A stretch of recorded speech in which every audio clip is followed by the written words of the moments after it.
પ્રવીણ, આપનું સ્વાગત છે. કોરોનામાં દૈનિક કેસોના મામલે ભારત વિશ્વગુરુ છેલ્લા અમુક દિવસોથી છે. જનતા આત્મનિર્ભર જેવી પરિસ્થિતિ વચ્ચે છે. એ તમામ વચ્ચે 5 રાજ્યોના પરિણામ અને 5 રાજ્યોના પરિણામમાં જેના પર સૌથી વધુ નજર હતી છેલ્લા અમુક મહિનાઓથી પશ્ચિમ બંગાળ. પશ્ચિમ બંગાળમાં કોણ સત્તા પર આવશે? શુભેન્દુ અધિકારી સામે મમતા બેનર્જી પોતાનો ગઢ બચાવશે કે નહીં, સૌથી મોટો સવાલ છે. બીજી તરફ જે હેલ્થ ઇમરજન્સી જેવી સ્થિતિ છે, આ તમામ રાજ્યોમાં ચૂંટણી પહેલા અને મેન્ડેટ એટલે કે જજમેન્ટના દિવસના આંકડાઓમાં, કોરોનાના આંકડાઓમાં મોટો તફાવત છે. એક અપડેટ પર નજર કરીએ. નંદીગ્રામ બેઠક પર મમતા બેનર્જી સતત પાછળ ચાલી રહી છે. શુભેન્દુ અધિકારી વર્સિસ મમતા બેનર્જીનો જંગ નંદીગ્રામમાં, એવું સ્ટેટમેન્ટ પણ કર્યું મમતા બેનર્જીએ. જ્યારે શુભેન્દુ અધિકારી ભાજપમાં ગયા, બાદમાં તેની સામે લડ્યા, તો નંદીગ્રામમાંથી જ મમતા બેનર્જીએ ચૂંટણી લડવાનું પસંદ કર્યું. ત્યારે સૌની નજર બંગાળ અને બંગાળમાં નંદીગ્રામ પર હતી કે આ બેઠક પર શું થશે. 6 રાઉન્ડની મતગણતરી બાદ શુભેન્દુ અધિકારી 7262 મતોથી આગળ છે. તો મમતા બેનર્જી શુભેન્દુ અધિકારી વચ્ચેનો જંગ, જેના પર સૌની નજર છે. પરિણામ જે કંઈ પણ આવે, કોઈ પણ રાજકીય પક્ષ જીતે, છાતી ફૂલાવવાની જરૂર નથી, કેમ કે ઘણા લોકો પ્રતિ મિનિટ ઓક્સિજન ન મળવાના કારણે જીવ ગુમાવી રહ્યા છે.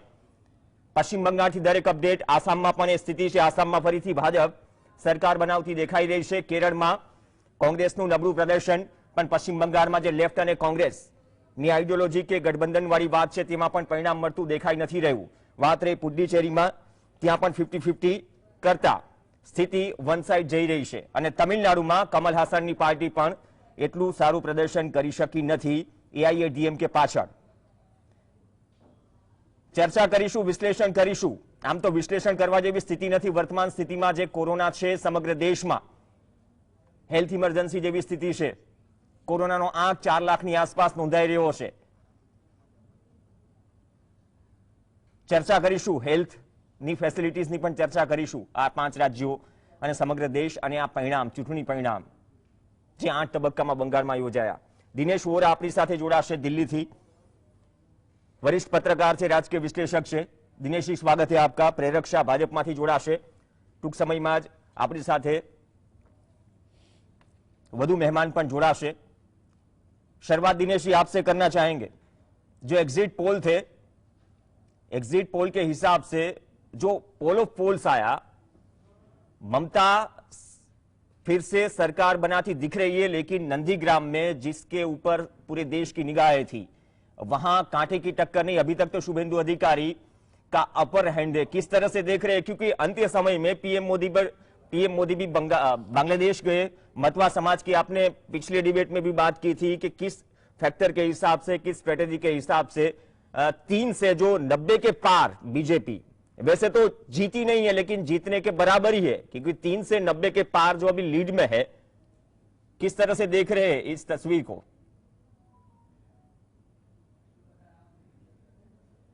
तो करीब करीब थोड़ी सी मुख्तलिफ है, थोड़ी सी अलग है बाकी राज्यों से.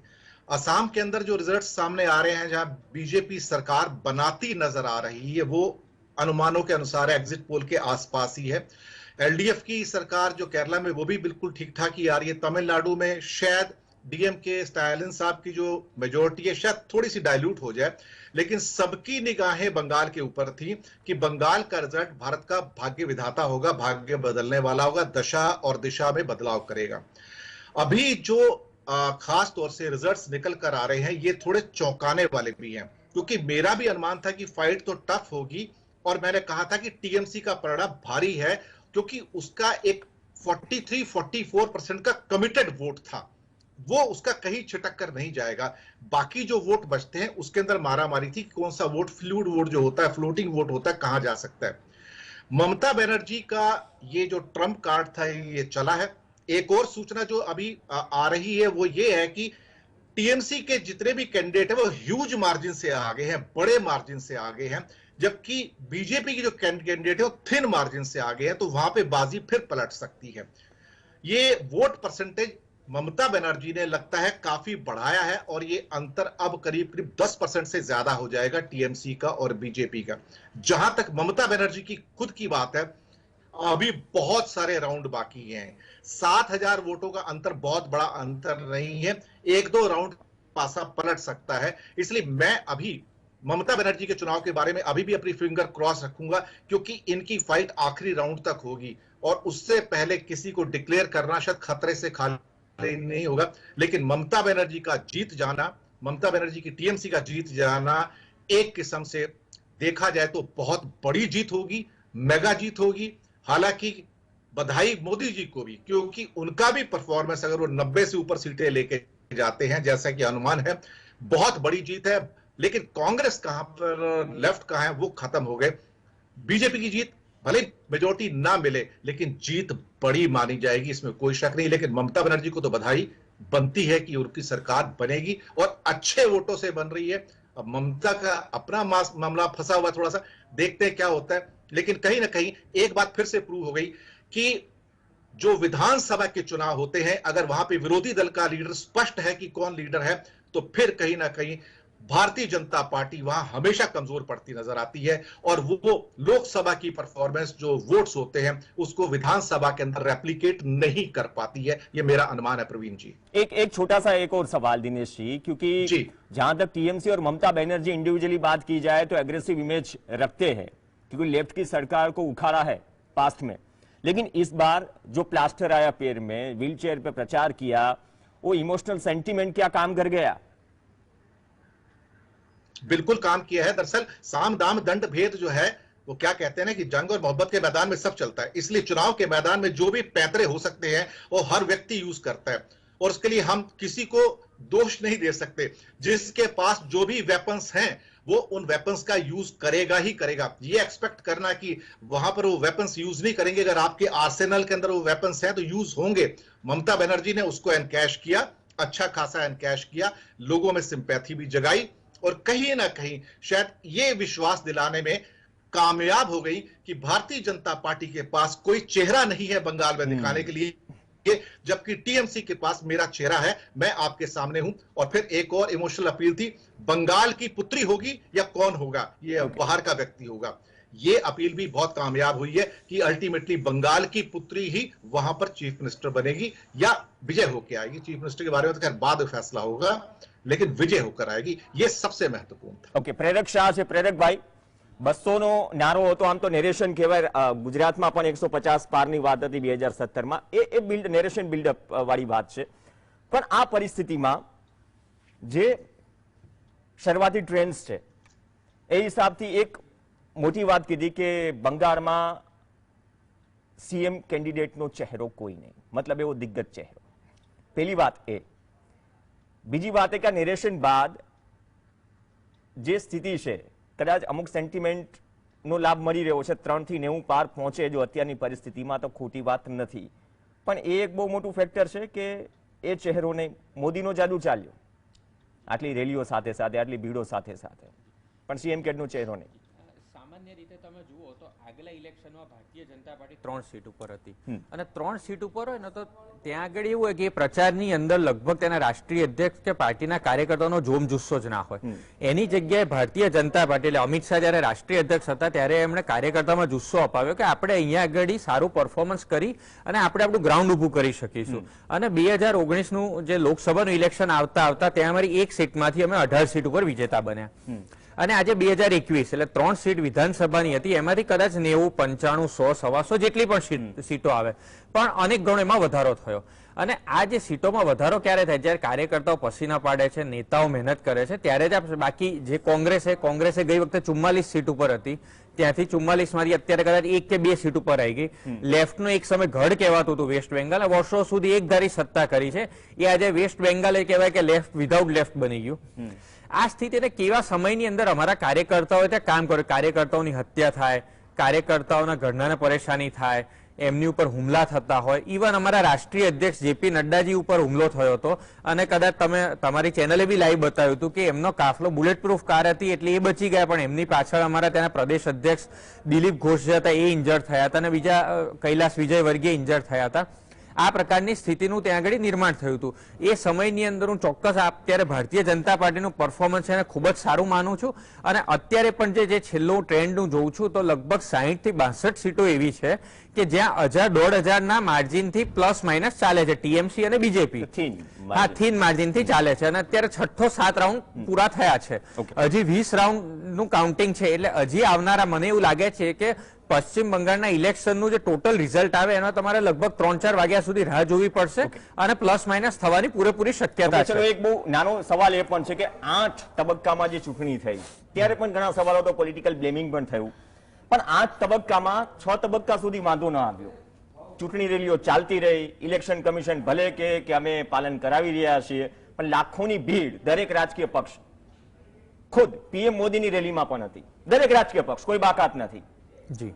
પણ છેલ્લા 2 તબક્કામાં માનો છો કે કોરોના સામેની લડાઈમાં સરકારનું પ્રદર્શન, સરકારનું ઇન ધ સેન્સ કેન્દ્ર સરકાર અને સરકારો, તમામ સરકાર આવી જાય, ખાસ તો કેન્દ્ર સરકાર, તેનું પ્રદર્શન પણ જનતાના દિમાગ પર અસર કરી ગયું, કેમ કે ત્યારે પ્રાયોરિટી જીવ બચાવવાની પણ હતી. પ્રેરકભાઈ, તો માનો છો કે છેલ્લા 2 તબક્કામાં જે ક્રુશિયલ સીટ્સ હતી એ છેલ્લા 2 તબક્કામાં ક્યાંક તમારો ટાર્ગેટ જે તમે બાંધ્યું, જે નેરેશન હતું 200 સીટનું, ભલે પ્લસમાં છો, જીતી ગયા છો, પણ કોરોના સામેનું પ્રદર્શન કેન્દ્ર સરકારનું ઠીક નથી રહ્યું, તેની અસર છેલ્લા 2 તબક્કામાં પણ દેખાઈ રહી છે. ક્યાંક ને ક્યાંક તમે જે વાત કરી એ વાત સત્ય કે જે ભાજપ હોય કે કોંગ્રેસ હોય, લેફ્ટ હોય કે રાકેશ ટિકૈત હોય, આ બધાએ રેલી કરી અને ક્યાંક ને ક્યાંક જે આચારસંહિતાનું જે પાલન થવું જોઈએ કોરોનાની ગાઈડલાઇન્સનું એ નથી થયું અને દુર્ભાગ્ય છે.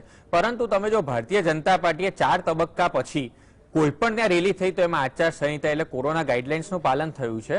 અને એવું નથી કે ક્યાંક ભારતીય જનતા પાર્ટી, કોંગ્રેસવાળાએ કેરાલાની અંદર આપણે જોયું કે રાહુલ ગાંધીએ તમિલનાડુની અંદર સ્વિમિંગ પુલમાં ડૂબકીઓ લગાવી હોય કે સ્કૂલ કોલેજની અંદર બધાને ભેગા કર્યા હોય કે રાકેશ ટિકૈતની ત્યાં જે સભાઓ થઈ પશ્ચિમ બંગાળની અંદર એની અંદર હોય તો દરેક જગ્યાએ, પરંતુ આ થયું હોત તો સારું હતું. એવું નથી કે અત્યારે જો તમે સ્થિતિની તમે વાત કરો તો એવું નથી માનતો કે છેલ્લા 2 તબક્કાના કારણે બહુ ફરક પડ્યો હોય. છેલ્લા 2 તબક્કામાં ચોક્કસ દિમાગમાં પ્રાયોરિટી શું ઓક્સિજનની જીવ બચાવવાની, એવી બંગાળની પ્રજાને હું એ જ તમને કહું છું કે જો માત્ર એવું હોત તો કદાચ વોટિંગ જે 75-80% થયું છે થયું જ ના હોત.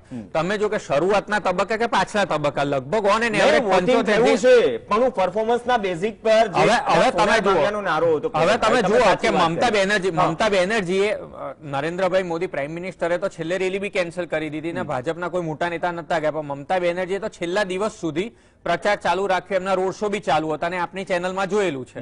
એટલે એવું નથી, પરંતુ અત્યારે હું એવું નથી કહેતો કે મમતા બેનર્જી જીતી ગયા છે, ચોક્કસ આગળ કરી રહ્યા છે, એમને લીડ છે, પરંતુ છેલ્લી મિનિટ સુધી આપણે રાહ જોવી જોઈએ. પરંતુ ક્યાંક ને ક્યાંક અમે જે અમારો વિચાર જે મૂક્યો, અમારી વિચારધારા મૂકી છે અને લોકો પશ્ચિમ બંગાળના લોકોને ભારતીય જનતા પાર્ટીમાં વિશ્વાસ પડ્યો છે, એટલા માટે જ ભારતીય જનતા પાર્ટી આજે 3 સીટમાંથી 90-100 ની આપણે વાત કરીએ છીએ.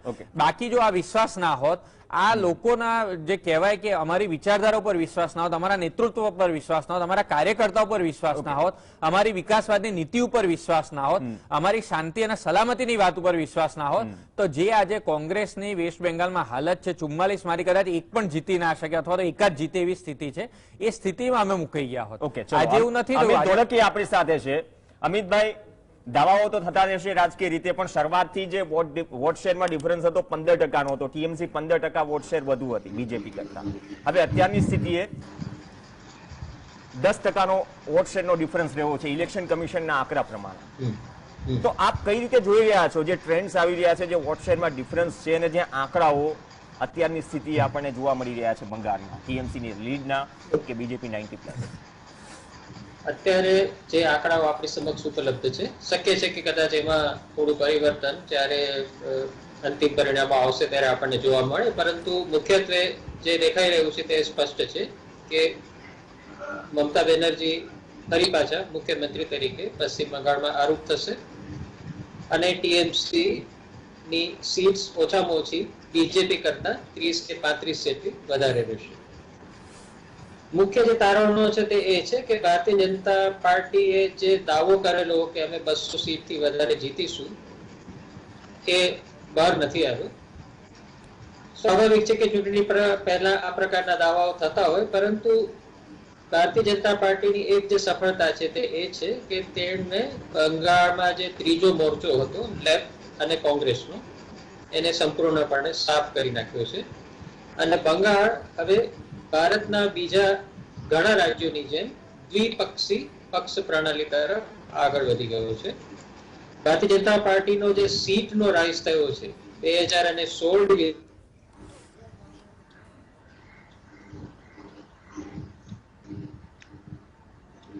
એના કરતા અને 16 વિધાનસભામાં એક હતો એમણે મેળવી છે. બંગાળમાં મમતા બેનર્જી ફરીવાર કેમ જીતી ગયા એના કારણો શું હોઈ શકે? મને લાગે છે કે એની ચર્ચા થવી જોઈએ. એક વાત તો સ્પષ્ટ છે કે ભારતીય જનતા પાર્ટીએ કોઈ મુખ્યમંત્રીનો ચહેરો પ્રોજેક્ટ ના કર્યો કે કદાચ એમના માટે ચૂંટણીની દ્રષ્ટિએ ખૂબ જ એમના માટે એક ખોટનું મને લાગે છે પગલું રહ્યું. મમતા બેનર્જી આજની તારીખે પણ બંગાળમાં સૌથી વધારે લોકપ્રિય નેતા છે એ વાત આ ચૂંટણીથી સ્પષ્ટ થઈ છે. અને ભારતીય જનતા પાર્ટી જ્યાં સુધી એવો ચહેરો નહીં શોધી શકે કે જે મમતા બેનર્જીની લોકપ્રિયતા અને એમની વિશ્વસનીયતાને ટક્કર મારી શકે ત્યાં સુધી કદાચ બંગાળમાં સરકાર બનાવવું 5 વર્ષ પછી પણ એમના માટે અઘરું થશે. બીજી વાત કે બંગાળમાં જે ટીએમસીએ મુખ્ય મુદ્દો ઉઠાવેલો હતો એ હતો પ્રદેશ.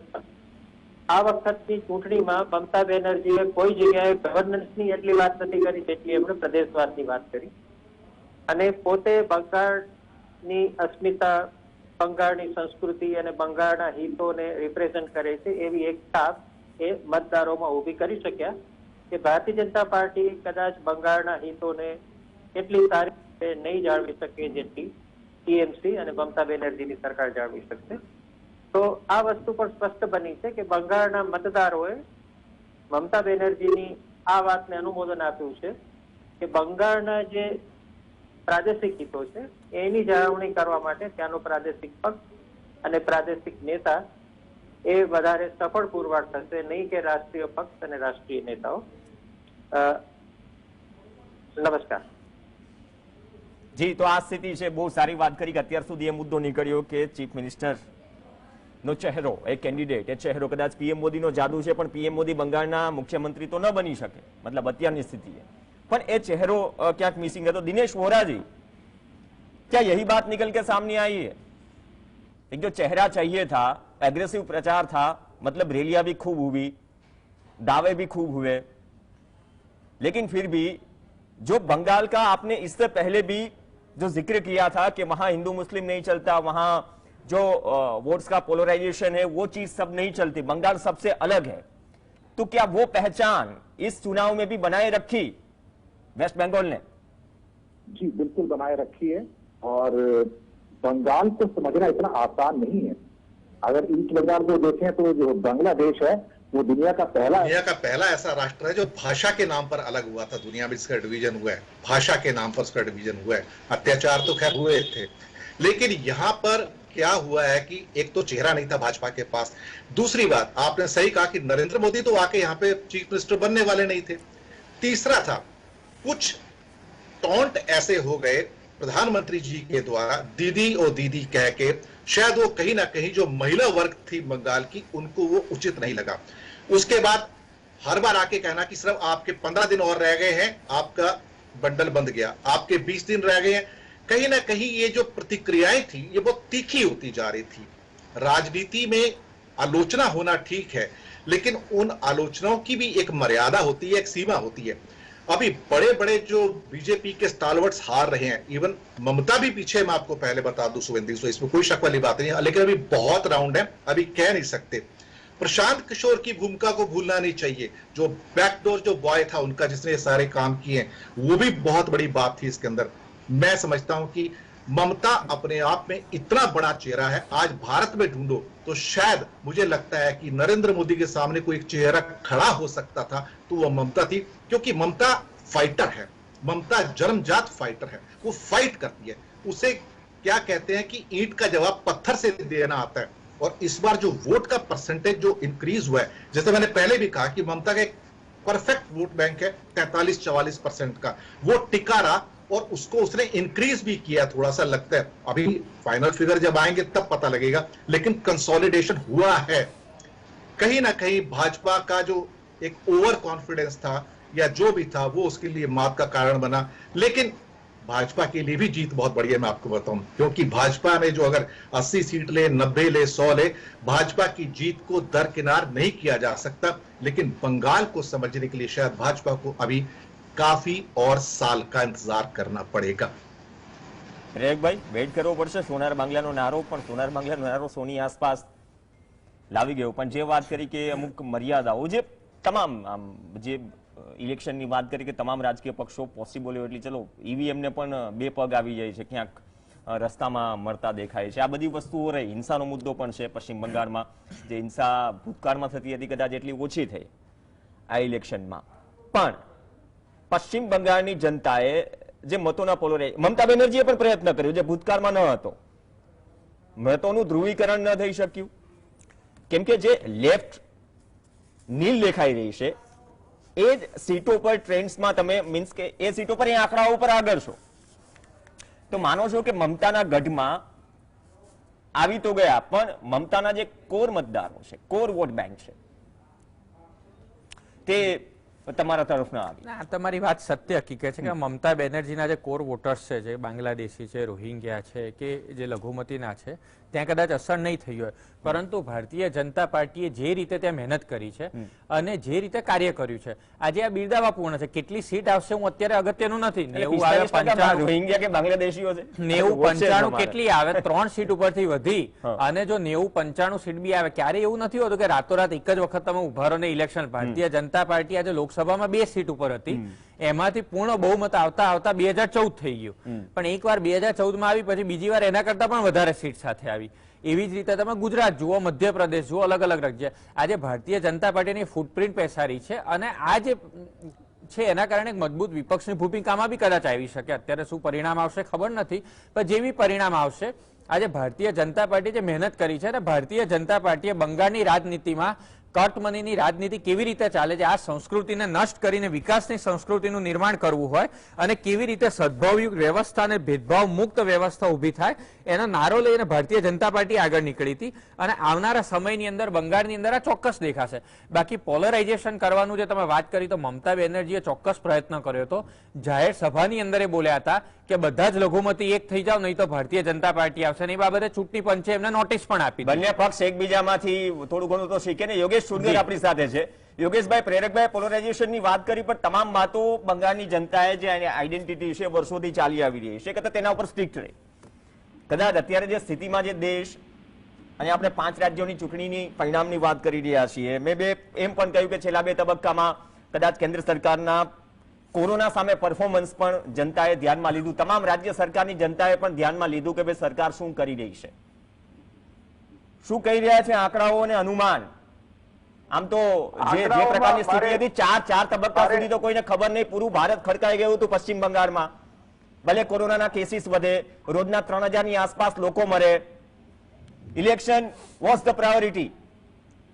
મારે પ્રેરકભાઈને અભિનંદન આપવા છે કે એમને 150 થી 200 સીટો લાવવામાં ફક્ત 82 અટકી ગયા, છતાં પોતાની જાતનો ખભો થપથપાવવામાં બહુ સફળ રહ્યા, કારણ કે 3 માંથી 82 સીટ આવી એ મોટી અચીવમેન્ટ છે, પણ તમારે તો ત્યાં આગળ પોતાને એક સત્તા મેળવવાની હતી, ત્યાં સરકાર રચવાની હતી, એ અત્યારે બહુ દૂર દેખાય છે। અત્યારે ફક્ત ભલે આ રુઝાન હોય, તો રુઝાન જે બતાડી રહ્યા છે એ પ્રમાણે મમતાજીની પાર્ટી 207 સીટો ઉપર આગળ છે, અને ભારતીય જનતા પાર્ટી માત્ર 82 સીટ ઉપર છે। એટલે હવે 82 માંથી કેટલે ઉપર જશે તો ખબર નથી, પણ નીચે જાય એવું દેખાય છે। એટલે મમતાજીને પૂરા બંગાળે સ્વીકાર્યા છે। શહેરોમાં કદાચ મમતાજી માટે પૂરતી લાગણી નહોતી, પણ ગામડાઓમાં અથવા ગ્રામ્ય પ્રદેશમાં તો મમતાજી એમના માટે એક હીરો હતા, એમને માટે એક સર્ચલાઇટ જેવા હતા કે ભાઈ અમારું કોઈ ભલું કરી શકે તો અમારી આ દીદી કહો કે દીકરી કહો એ જ કરી શકશે। બાકી મોદીજીથી માંડીને બધા ભૂલી ગયા હતા કે અમારું કેપિટલ, ભારતનું કેપિટલ દિલ્હી છે, એને બદલે એ લોકો એવું સમજતા હતા કે અમારું કેપિટલ તો બંગાળ જ છે। એટલે એ લોકો આખું મંત્રીમંડળથી માંડીને પાર્ટીના બધા કાર્યકરો બંગાળમાં ઉમટી પડ્યા હતા, અને છતાં અત્યારે એ લોકો 3 માંથી 82 આવ્યા, એની વાહવાહી કરે એ એમને અભિનંદન આપવા જેવું છે.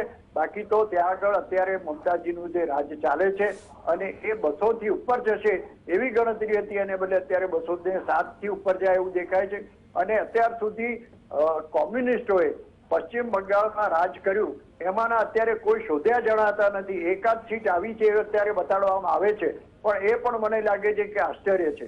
એટલે પછી ભારતીય જનતા પાર્ટી એવા કોઈ કારણો શોધી કાઢે જેવી રીતે કોંગ્રેસ અથવા બીજા લોકો ઈવીએમ નું કારણ શોધતા હતા, એવી રીતે આપણે રોહિંગ્યા અને બીજા બધા ઘૂસણખોરોનું કારણ શોધવું એ જુદી વાત છે. પણ જે પરિસ્થિતિ છે ચૂંટણી શરૂ થઈ ત્યારથી માંડીને અત્યાર સુધી ભારતીય જનતા પાર્ટીએ એડી ચોટીનું જોર લગાવ્યું હતું અને ભારતીય જનતા પાર્ટીની સરકાર ત્યાં બનશે અને વિકાસ યાત્રા ચાલુ રહેશે. આ જે વાત હતી એ સાચી નથી રહી. પણ મારું વિશ્લેષણ એવું છે કે જુદા જુદા રાજ્યોમાં મોદીની પોતાની ઇમેજ દિલ્હીમાં રાજ કરવા માટે સારી છે, દિલ્હીમાં રાજ કરવા માટે મોદી જોઈએ, પણ અહીંયા અમારા પોતાના સ્ટેટમાં રાજ કરવા તો અમારા જ માણસ જોઈએ. એ જે પરિસ્થિતિ છે એટલે મોદી વેવ જે ગળો એ ત્યાં આગળ અસર કરી શક્યું નથી. ચોક્કસ પ્રેરકભાઈ કે બરોબર છે કે 3માંથી અમે 82 સીટ લાવે એ સાચી વાત છે, પણ ત્યાં આગળ જે ભારતીય જનતા પાર્ટીનું વેવ ચાલશે, કારણ કે ટીએમસી માંથી ભારતીય જનતા પાર્ટીમાં કેટલા બધા લોકોને આપણે ખેંચી લાયા, મોટા મોટા મગરમચ્છોને એમાંથી ખેંચી લાયા. પક્ષ પલટાની બાબત ગણો કે જે ગણો એ, પણ એ અત્યારે કોઈ રીતે કારગર નીવડ્યું નથી. અને ભારતીય જનતા પાર્ટી 82 અટકી ગઈ છે અને મમતાજી અત્યારે 207 થી આગળ વધી ગયા છે, એ હકીકત છે. એટલે એમની હેટ્રિક ચોક્કસ છે કે ત્રીજી વખત એ એમની સરકાર ત્યાં બનાવશે અને પ્રજાનો વિશ્વાસ મમતાજી ઉપર છે. એમની પાર્ટીમાં બીજા કાર્યકરો કોણ છે શું છે એ બધી વાત બરોબર છે, પણ જેમ મોદીનું વેવ ચાલે છે એવું ત્યાં મમતા વેવ ચાલે છે એ વાતને આપણે સ્વીકારવી પડશે. અને હવે આપણે બીજા કોઈ બાના ઈવીએમ ના કાઢીએ કે રોહિંગ્યા ના કાઢીએ એ બરોબર નથી, પણ જનતાનો ચુકાદો અત્યારે જે આવે છે તે આ છે. તો મોદી અને મમતાના વેવ વચ્ચે કોરોનાનો વેવ પણ ચાલી રહ્યો હશે. આંકડાઓ જે ટેલીમાં 4 રાજ્યો 5 રાજ્યોના દેખાઈ રહ્યા છે. યોગેશભાઈ આવું છું આપણી પાસે. સાથે સાથે એક દર્શકો માટે એક કોરોના મીટર પણ છે સાઈડમાં, કે ચૂંટણી શરૂ થાય તે પહેલા આ 5 રાજ્યોમાં શું સ્થિતિ હતી કોરોના કેસીસની. ચૂંટણી બાદ જે બેફામ થયા તમામ નેતાઓ, કેન્દ્ર સરકારના તમામ મંત્રીઓ, વડાપ્રધાન સહિત અને તમામ રાજકીય પક્ષના નેતાઓ, મમતા બેનર્જી હોય, રાહુલ ગાંધી હોય, તમામ રાજકીય પક્ષના નેતાઓએ જે બેફામ રેલીઓ કરી તેનું જ પરિણામ છે કે આ 5 રાજ્યોમાં જે સ્થિતિ હતી તેના કરતા બદથી બદતર છે. બ્રેક માટે રોકાઈશું, બ્રેક બાદ ચર્ચા યથાવત.